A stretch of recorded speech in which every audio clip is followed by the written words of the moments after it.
Hello, എല്ലാവർക്കും നമസ്കാരം. എൻ്റെ പേര് മിൻസി. കുറേ നാളുകൾക്ക് ശേഷം നമ്മൾ വീണ്ടും നമ്മുടെ വീഡിയോസിലേക്ക് തിരിച്ചു വന്നിരിക്കുകയാണ്. ഇന്ന് നമ്മൾ പഠിക്കാൻ പോകുന്നത് കാർഡിയോ വാസ്കുലർ സിസ്റ്റത്തെ പറ്റിയാണ്. വളരെ നമ്മുടെ ശരീരത്തിലെ ഏറ്റവും ഇമ്പോർട്ടന്റ് ആയിട്ടുള്ള ഒരു സിസ്റ്റമാണ്. എല്ലാ സിസ്റ്റവും ഇമ്പോർട്ടന്റ് ആണ്, പക്ഷെ അതിൽ ഒരുപടി മുന്നിൽ നിൽക്കുന്ന ആളാണ് നമ്മുടെ കാർഡിയോ വാസ്കുലർ സിസ്റ്റം. അതിനകത്ത് നമ്മൾ ഇന്ന് പഠിക്കാൻ പോകുന്നത് ഹാർട്ടിന്റെ അനാട്ടമി ആൻഡ് ഫിസിയോളജിയാണ്. ഇപ്പൊ നമുക്കറിയാം, നമ്മുടെ ഹാർട്ട് എന്ന് പറയുന്നത് മസിൽസ് കൊണ്ട്, അതായത് ഹൃദയം മസിൽസ് കൊണ്ട് നിർമ്മിച്ചിരിക്കുന്ന വളരെ ഇമ്പോർട്ടന്റ് ആയിട്ടുള്ള ഒരു അവയവമാണ് മനുഷ്യ ശരീരത്തിലുള്ളത്. അത് വെച്ച് എവിടെയാണ് ഇരിക്കുന്നതെന്ന് ചോദിച്ചാല് നമ്മൾ പറയും നമ്മുടെ നെഞ്ചിലാണ് എന്ന് പറയും അല്ലെ.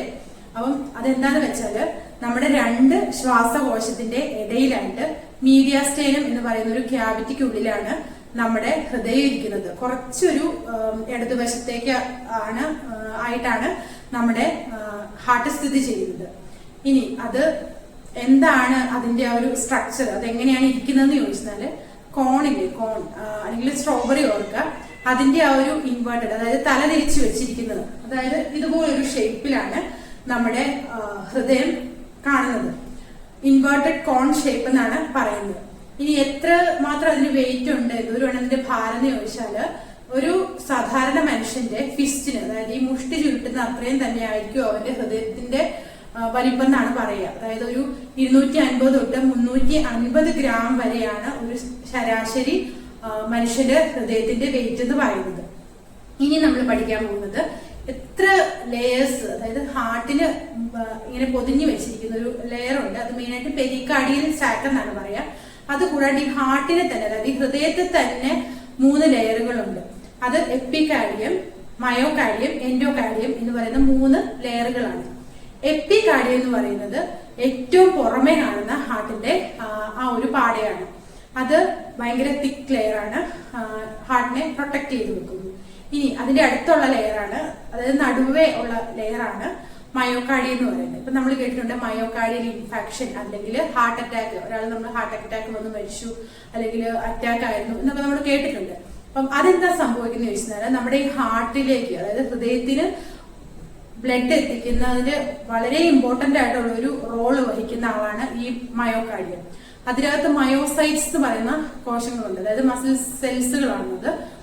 അവരാണ് ശരിക്കും ഈ ബ്ലഡ് സപ്ലൈക്ക് അല്ലെങ്കിൽ ഹാർട്ടിന്റെ കൺട്രാക്ഷന് സഹായിക്കുന്നത്. അപ്പൊ അങ്ങോട്ടേക്കുള്ള ആ ഒരു ഓക്സിജൻ സപ്ലൈ കുറയുമ്പോഴാണ് അറ്റാക്ക് ഉണ്ടാകുന്നത്. ഇനി അടുത്ത ലെയർ എന്ന് പറയുന്നതാണ് എൻഡോകാർഡിയം. അത് ഏറ്റവും ഇന്നർമോസ്റ്റ് ലെയർ ആണ് ഹൃദയത്തിന്റെ. അതാണ് വളരെ ഇമ്പോർട്ടന്റ് ആയിട്ടുള്ള ഹൃദയത്തിന്റെ ഉള്ളിലെ കുറച്ച് സ്ട്രക്ചേഴ്സ് ഉണ്ട്, അവരെയൊക്കെ പ്രൊട്ടക്ട് ചെയ്ത് ലൈനിങ് ഒക്കെ കൊടുത്ത് സ്മൂത്ത് ആയിട്ട് കൊണ്ടുപോകുന്നത് ഈ എൻഡോകാർഡിയൽ ലെയർ ആണ്. അത് ഭയങ്കര സ്മൂത്ത് ആണ്, കാരണം ബ്ലഡിന്റെ ഫ്ലോ കറക്റ്റ് ആയിട്ട് കൊണ്ടുപോകാനും അതുപോലെ ക്ലോട്ട് ഒന്നും ഇല്ലാണ്ട് കറക്റ്റ് ആയിട്ട് ബ്ലഡ് ഉള്ളിലൂടെ ഒഴുകണമല്ലോ. അപ്പൊ അതിന് സഹായിക്കുന്നത് ഈ എൻഡോകാർഡിയൽ ലെയർ ആണ്. ഇനി നമ്മൾ പഠിക്കാൻ പോകുന്നത് ഒരു സാക്കിനെ പറ്റിയാണ്. അതായത് നമുക്കറിയാം, എന്തൊരു സാധനം നമ്മുടെ ഉള്ളിലുണ്ടെങ്കിലും അതിനൊന്ന് പ്രൊട്ടക്ട് ചെയ്ത്, അതിനെ കുഷൻ ചെയ്ത് വെച്ചിരിക്കുന്ന എന്തെങ്കിലും ഒരു ലെയർ ഉണ്ടായിരിക്കും. അതുപോലെ നമ്മുടെ ഹാർട്ടിനെ പൊതിഞ്ഞു വെച്ചിരിക്കുന്ന ഒരു സാക്കാണ് പെരികാർഡിയൽ സാക്ക് എന്ന് പറയുന്നത്. പെരികാർഡിയൽ ക്യാവിറ്റി എന്നും പറയാറുണ്ട്. അപ്പം അതിന് മെയിൻ ആയിട്ട് 2 ലെയറുകളാണുള്ളത്, ഫൈബ്രസ് പെരികാർഡിയവും സെറസ് പെരികാർഡിയവും. ഫൈബ്രസ് പെരികാർഡിയം എന്ന് പറയുന്നത് വളരെ തിക്കായിട്ടുള്ള ഒരു ഭാഗമാണ്. ഇനി സെറസ് പെരികാർഡിയം എന്ന് പറയുന്നത് അതിന്റെ തൊട്ടടുത്ത്, അതിന്റെ ഉള്ളിലായിട്ട് കാണപ്പെടുന്നതാണ്. അപ്പം ഈ സെറസ് പെരികാർഡിയത്തിന് 2 ഭാഗങ്ങളുണ്ട്, പരേറ്റൽ പെരികാർഡിയവും വിസറൽ പെരികാർഡിയവും. അതില് ഈ ഭാഗത്തിൽ, അതായത് ഈ പരേറ്റിലും വിസറലിന്റെ ഇടയ്ക്ക് വെച്ചിട്ടാണ് നമുക്ക് പെരികാർഡിയൽ ഫ്ലൂയിഡ് കാണപ്പെടുന്നത്. അതായത് നമ്മുടെ ഹാർട്ടിനെ പുഷൻ ചെയ്ത് വെക്കുന്ന, പുറമേ നിന്നുള്ള ഇൻഫെക്ഷൻ, ട്രോമ, ഇഞ്ചുറി, അതിൽ നിന്നൊക്കെ പ്രൊട്ടക്ട് ചെയ്ത് കൊണ്ടുപോകുന്ന ഒരു ഫ്ലൂയിഡ് ഉണ്ട്, ഒരു ലൂബ്രിക്കേറ്റ് ചെയ്ത് വെക്കുന്ന ഒരു ഫ്ലൂയിഡ് ഉണ്ട്. അതിനെയാണ് നമ്മൾ പെരികാർഡിയൽ ഫ്ലൂയിഡ് എന്ന് പറയുന്നത്. അപ്പം അത് ഉണ്ടാകുന്നത് ഇതിനിടയിൽ വെച്ചിട്ടാണ്. അപ്പം ഇതൊരു ഹാർട്ടിന്റെ ആ ഒരു ലെയേഴ്സിന്റെ ഒരു സ്ട്രക്ചർ ഞാൻ വരച്ചിരിക്കുന്നതാണ് ഏകദേശം. ഇതാണ് നമ്മുടെ ഹാർട്ട്, ഇവിടെ നിന്നാണ് തുടങ്ങുന്നതെന്ന് വിചാരിക്കുക. അപ്പം ഇതാണ് നമ്മുടെ പെരികാർഡിയൽ സാക്ക്. ഞാൻ പറഞ്ഞ നമ്മുടെ ഹൃദയത്തെ പ്രൊട്ടക്ട് ചെയ്ത് വെച്ചിരിക്കുന്നത് പെരികാർഡിയൽ സാക്കാണ്. അപ്പം അതിന്റെ ഏറ്റവും ഔട്ടർമോസ്റ്റ് ലെയർ ആയ ഫൈബ്രസ് ലെയർ ആണിത്. അതിനുശേഷമാണ് പരേറ്റൽ ലെയർ, അതായത് ഈ സിറസിന്റെ ലെയറിന്റെ 2 ഭാഗങ്ങളാണിത്, പരേറ്റലും വിസറലും. ഈ 2 ലെയറാണ് പരേറ്റലും വിസറൽ ലെയർ എന്ന് പറയുന്നത്. അതിന് തന്നെ നമ്മൾ എപ്പികാർഡിയം എന്നും പറയാറുണ്ട്. ഇതിനിടയിലായിട്ടാണ് എന്ത് കാണപ്പെടുന്നത്? പെരിക്കാർഡിയൽ ഫ്ലൂയിഡ് കാണപ്പെടുന്നത്.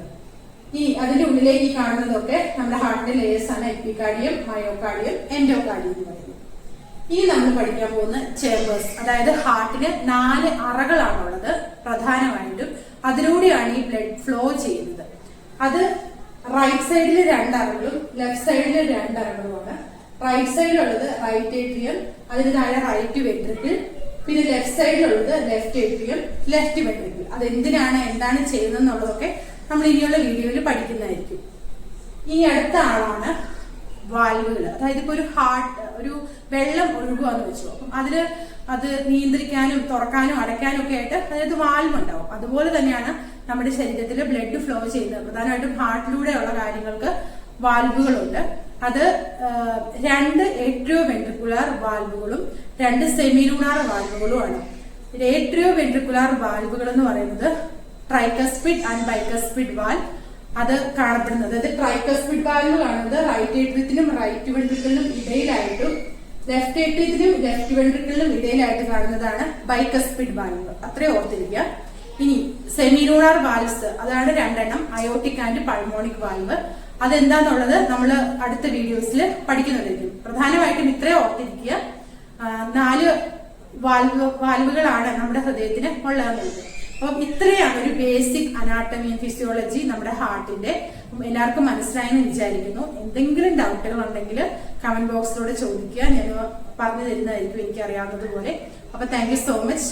God bless you. Stay blessed.